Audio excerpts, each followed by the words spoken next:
পাঁচটা আছে, তাই তো? তাহলে একটা ম্যাজিক করছি, 1 2 3, সবাই তালি মারবে একসঙ্গে, আর ম্যাজিকটা শুরু হবে।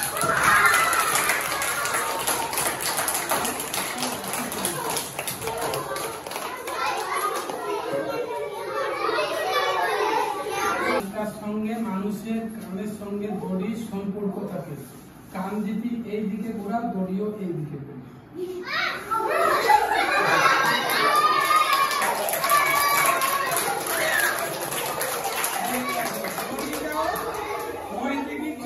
কান ঘোরাচ্ছি সেই দিকে, দড়িটাও সেই দিকে ঘুরছে। কিন্তু কান ঘুরবে না সেইভাবে, না মন্ত্রটা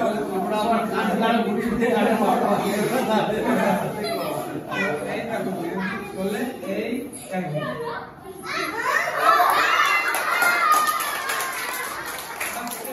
আস্তে আস্তে উঠবে, এই আস্তে।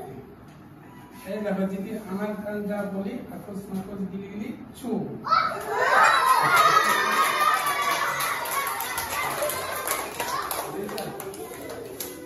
আমার কান বললাম আওয়াজ হবে, ওপরে গায়ে ছাদে চলে গেছে ভিতেটা। এই দেখো আরেকটা ম্যাজিক দেখাচ্ছি, সবাইকে কিন্তু আজকে আমি ম্যাজিক শিখিয়ে দিয়ে দেবো, ঠিক আছে? কে কে শিখবে হাত তুলো। ঠিক আছে, আজকে কিন্তু আমি সবাইকে ম্যাজিক শিখিয়ে দেবো, ঠিক আছে? আচ্ছা ঠিক আছে। এর আগে কিন্তু আমি অনেক স্কুলে ম্যাজিক শিখিয়ে দিয়ে এসেছি, সবাই শিখে নিয়েছে তোমাদের। তা আজকে আমি তোমাদেরকেও শিখাবো। এরকম একটা দড়ি নেবে, বাড়িতে দড়ি নিয়ে পরে একটা ম্যাজিক করবে, আর ম্যাজিক করার পরে মন্ত্রটা বলবে আকস মাকস গিলি গিলি ছু।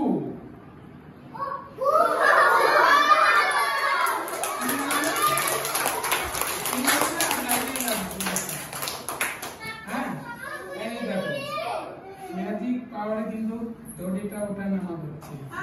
সুতোটা দেখতে পাচ্ছ?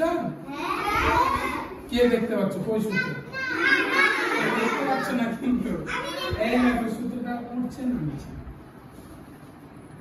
আবার যদি আমি সুতো ছেড়ে দিই, নিচে নেমে দেবো, এই দেখো। তাহলে মন্ত্রটা তো জানো নাকি? একটা বাচ্চা এসে দেখি।